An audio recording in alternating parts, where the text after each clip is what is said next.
Squirrels! So hello, and welcome to another Legends of Runeterra video. My name is Chris, and today we will be playing some Bilgewater Allegiance. And in all honesty, we'll be playing the opponent's deck today, not our own deck. Bilgewater Allegiance is something I haven't seen too many people play around with. I'm not sure it's ultra competitive. It's not like Bannerman Allegiance type stuff or anything like that. It's okay, it's interesting to play, it's fun to play, I think that's the most important thing.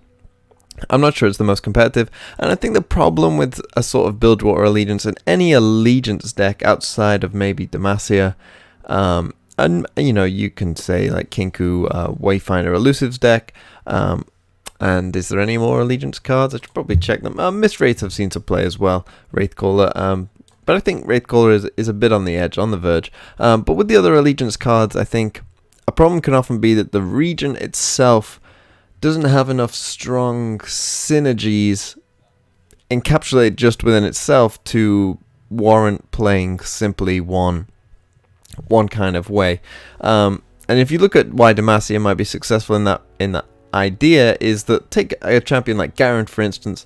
Garen synergizes with Demacia pretty much solely Demacia, right? He doesn't really synergize that well with anything else, or at least nowhere near as much as he does with Demacia, whereas the other champions in a lot of regions tend to synergize. You know, they want to play with other things as well. Take Jinx, you know, the discard is in Noxus and PnZ. She synergizes with Noxus pretty well. Fizz synergizes with spells pretty well. Teemo, I guess you could say, is solely within PnZ, but he's not the strongest either. Ezreal is kind of PnZ, but you always want to combine him with something else as well. And so this is the deck that we have come up with, right? And as I say, I think that's the reason why it's not the most competitive deck in the Allegiance package, but it is certainly fun. So it basically means that we're going to be playing a lot of the just strongest cards from the region, and this is what I've put together. So we start off with 3 of Parlay. Now, any of you who have played the cards that steal from the opponent's deck know that you need to be plundering at some point and hitting their Nexus, and Parlay is a great 1-mana spell way of doing this. Deal 1 to anything. If it kills it, deal 1 to the enemy Nexus. It's not the strongest effect, but as I say, it does enable plunder quite well. We can block in certain ways that allow us to enable this quite well. Often at times, if something's on 1 health, they, unless it's a champion or something, aren't going to want to save it. So they normally let this happen as well, which means that we can enable our plunders. We have a 1 of Ye Be Warned, which is given an invulnerable. If it dies, draw a card. Essentially a pretty strong card overall. We don't have the biggest, buffiest units, which is why I haven't got this as a 3 of, for instance. But it's a 1-mana cantrip, meaning that it sort of is a 1-mana, you know, replace itself, which is a nice thing in a lot of decks. Obviously, it does come slapped with a sort of problem with, like, you know, you have to kill the thing, but it's okay. It's fine. As a 1-off. Black Market Merchant is sort of the key guy in this deck. He's what's sort of putting it all together with the drawing from their deck, and is obviously a very strong card in himself when he starts going off if they can't kill him. When you draw an enemy card, reduce its cost by 1, which hopefully we're going to be doing some of, and Plunder, he will draw 1 from the enemy deck as well. So as I say, you want to be enabling Plunder as quick as you can. Hired Gun, I've said before, I think this card is a bit underrated. I think it's a solid turn 2 play. I think what often people think is, oh, I could get more value from this card though if I play it on turn 5.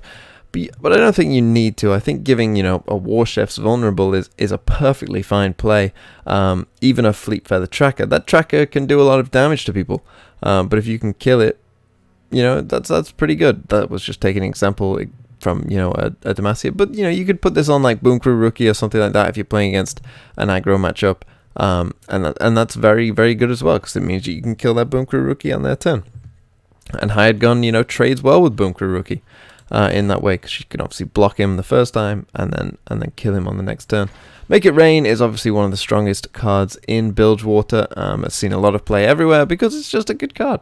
Also enables Plunder for us, so obvious fit. One of our non-Allegiance cards is Mystic Shot, and we are only playing 6 cards, which I think is sort of a... If you are going to want for an Allegiance deck, I think 6 is kind of the max, unless you can really justify something else. But 6 I would consider like a sort of upper limit for the most part. But Mystic Shot, obviously a very good card. Enables Plunder if we need it. Good removal, good card. That's why we're playing it.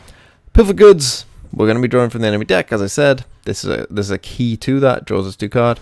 Dual Hunters, I think, is actually a pretty strong card. It's a 3 mana 4/1. Sure, the 1 toughness makes it pretty vulnerable to stuff like Var Feast, but what it does lack in that, it is a challenger, which is, you know, basically just remove a unit and it creates another unit in our hand. Now, we don't have any sea monster kind of like synergies in this deck, but it is essentially just an extra unit. It's an extra card that we can play, and that's good.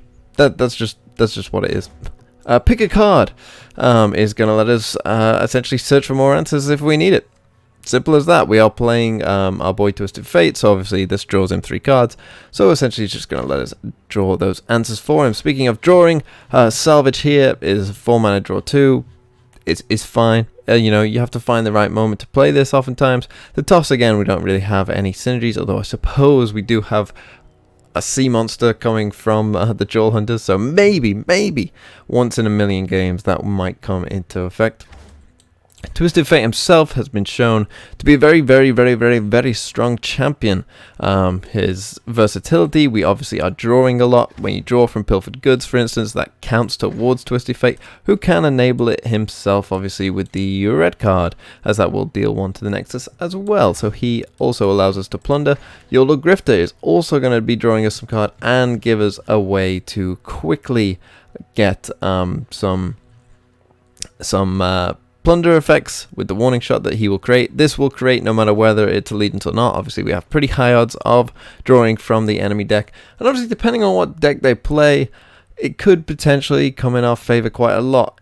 Drawing from the enemy deck is often going to be better against stuff mid-rangey stuff. Think of Mono Demacia, right? If you can start picking off their units and using their units against them just as cheap blockers, that can be quite good for you. Also against aggro, it can be good for removing their units with their burn tools, although, you know, you could draw something like Decimate, which isn't as good. But against control, often you can find yourself, unless you draw their big units like a Ledros or something, obviously that would be insane. Unless you draw their big finisher units, oftentimes, you know, Withering Wail against a control deck isn't going to do much, right? So it can depend on the matchup, but Yodel Grifter himself is a pretty solid card. Razor Scale Hunter, if you watch my Undying Vulnerable list, you will know how much I like this card. I think it's a really strong card. I think Scout is a pretty strong mechanic, as people have figured out, and I think granting something vulnerable as well means that he can kill something and then he can attack again on the same turn. That's pretty strong, and I think just as a general body, having 4 health is always a big thing in this game, and the difference between 4 and 5 attack when you get 2 attacks isn't that big a deal. It'll matter in some cases, but not every case. So I think this is just a very strong card in general. And then we've got Vi. We're obviously going to be drawing from the opponent's deck, and if we've got the merchant down, the 2-cost black market merchant, then he's going to be reducing the cost of them, which means that hopefully we can just get a bunch of things out quickly and then play Vi. Vi is just a very solid mid-game unit, and I think that that's something that this kind of list might be lacking a bit.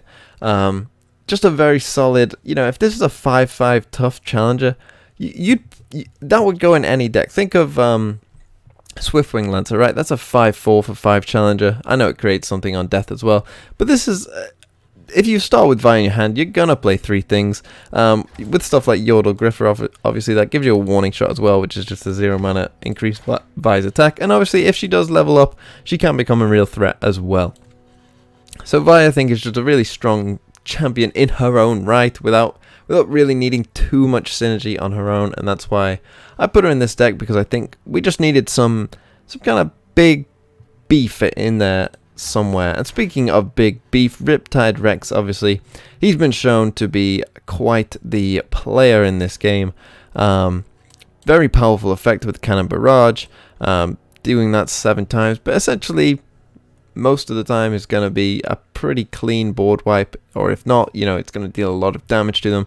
And Riptide Rex is just a big boy with a lot going for him. So that is the deck. We shall see how we do in some games. So playing against Lucian here, Demacia Isles, so, you know, a death, probably aggro type list. I like the Black Market Merchant. We don't really have a great way of enabling any sort of plunder, so I'll get rid of these two and keep the merchant and the pilfered goods and hope that we can find some way to plunder early, like the hired gun, like the jewel hunters here. As hope, we'll probably look to go these in the mid game. Obviously Vi as well, very good. We'll see what he does here. He just wants to pass, so I'm very inclined to pass as well, of course. No reason for us not to there, and we can go for the jewel hunters now. We get a nice shipwreck hoarder. It could be an undying list from him, it wouldn't shock me. There is the undying. So we can obviously just go in now for 4. I kind of want to wait to pilfered goods when we have the black market merchants down on the board. So I'm not going to do that just yet. 2 undyings, that is interesting. That is very, very interesting. What do we do this turn then? Do we make it rain into double mark? I think we might actually. I know this is a bad make it rain, but at the same point, I don't think we really have a plan. I don't really just want to pass here either. Okay, he has a warden spray also, so we're just going to go for the black market merchants now. Haunted relic, obviously pretty nice in terms of blocking for us. We'll just let that attack happen, that's fine. And now we'll go into the second merchant as well. We're going to mark the owls that cost 0. Which again could help in certain circumstances. At this point we can probably attack with these two. He could always block with the warden spray, of course. But he chooses not to. So we're getting 4 more damage, that's pretty nice. And now we've got a chance to pilfer goods as well. Prankster. Ooh, we might want to get rid of that. At some point. There's a Senate. And there's a Prankster that's cost 1. So as you can see, we're going to get out a lot of things here. So I can probably play my own Prankster to help increase the danger he's under as well. You can also go for a very cheap Senate. Our Vi is already up to 9, and you're seeing how that can work in certain ways. She's going to kill that. Unfortunately, we don't really have a way of dealing with that.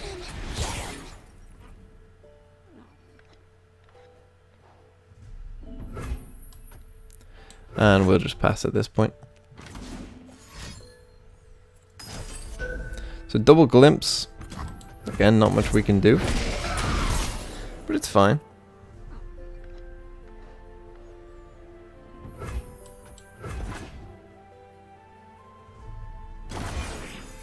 You know, this is probably going to be a race at this point. Quite like this Yodel Grifter as well. Double Prankster. It's a bit frustrating, but we can go and put Vi down now.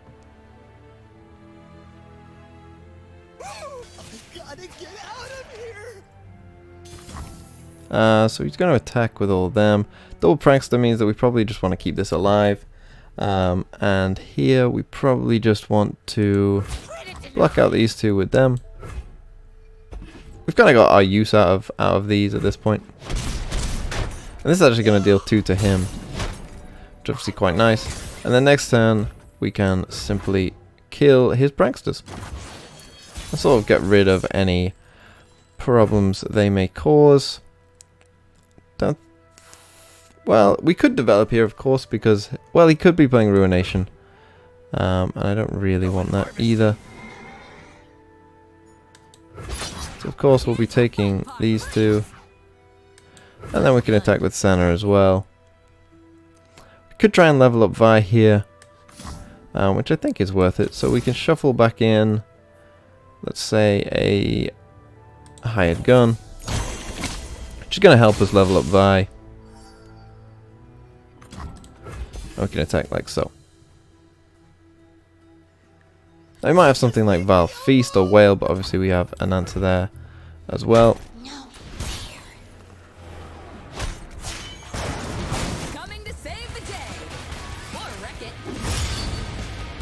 So there we have Vi. We actually have 3 damage in hand, remember, from the Unleashed Spirits. So that's something to keep in mind.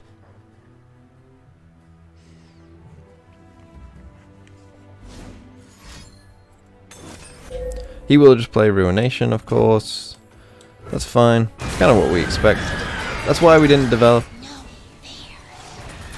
And that is, you know, somewhat fine. We could probably now go for Yordle Grifter. So we don't get the Allegiance. That means that on top is either a Vi or a Mystic Shot. Either of them is a pretty good draw considering we've leveled up Vi. We give ourselves some blockers here as well. Now if he does develop, so it is Vi.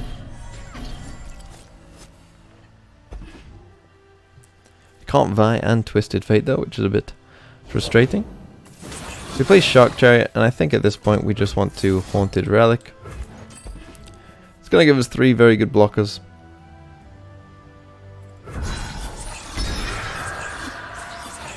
Essentially he's going to do ruin his attack.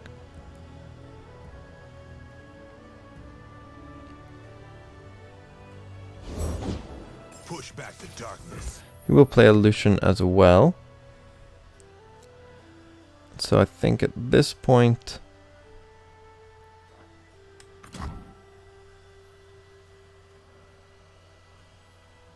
we can just play a pretty beefy Vi.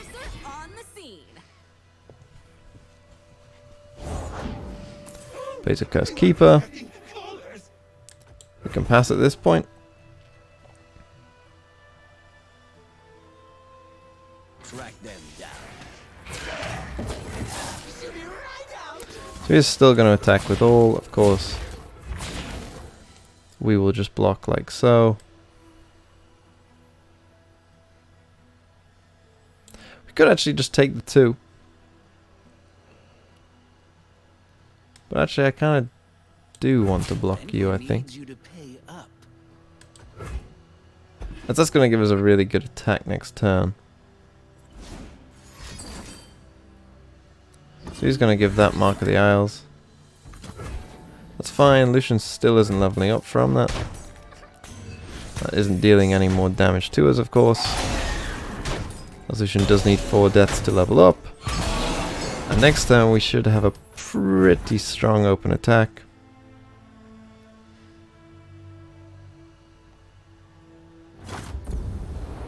We do unfortunately lose the Twisted Fate, but obviously we can drag Lucian, attack with these 2, and potentially end the game.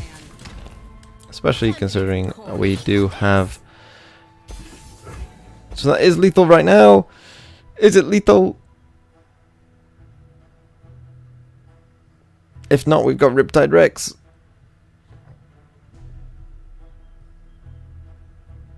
Woo! Boom!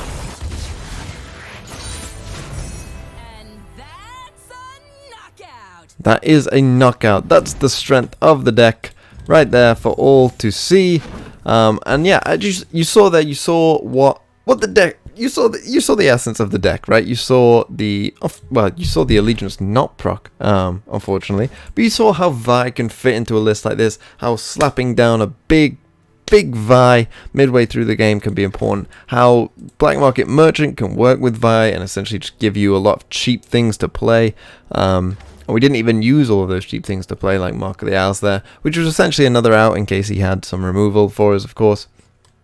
And yeah, this deck I think can really go places. I think anytime you are in Allegiance, obviously the limit is that you obviously can't use other regions, and so you have to just use a strong card. I do think Bilgewater has some pretty strong cards with Black Market Merchant and Make It Rain and stuff like that, and Pilfered Goods. I think because Bilgewater is largely based around card draw for a lot of this stuff, that does make it inherently somewhat powerful. So try it out. Very fun list, especially if you like playing the opponent's deck. I've been Chris. This has been a Runeterra video. I hope you have enjoyed. Like, comment, subscribe, all the YouTube stuff, and have a nice day.